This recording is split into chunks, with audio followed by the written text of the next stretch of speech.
Now let's deal with aggregation across members of a dimension by using unary operators. Unary operators tell analysis services what type of arithmetic operation to perform when working with each member in a parent-child hierarchy. That means we need to plan ahead and create a column in the dimension table to store this information as a unary operator. There are 5 possible unary operators we can use.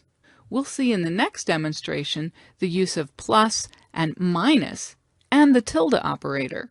The multiplication and division symbols are not used very often, but it's nice to know that they're available if you need to use them. Now there's no order of precedence for unary operators. The actual order in which values are calculated relies only on the sequence of attribute members. And therefore, we need to be very careful with the order by property on the parent-child hierarchy. When we set the sort order of attribute members in the parent-child hierarchy, we have 4 options. We can order by the key column that's defined as the source for the attribute, or we can sort by the attribute's name.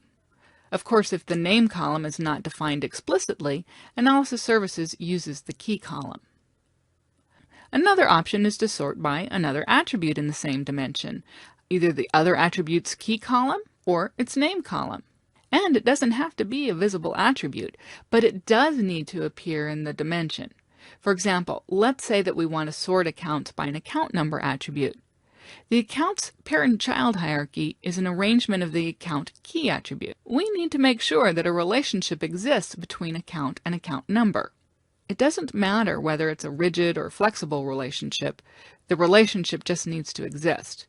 When we add the account number attribute, the relationship should exist automatically, but if anything changes with relationships later when we're working with a dimension, it's important to restore this relationship.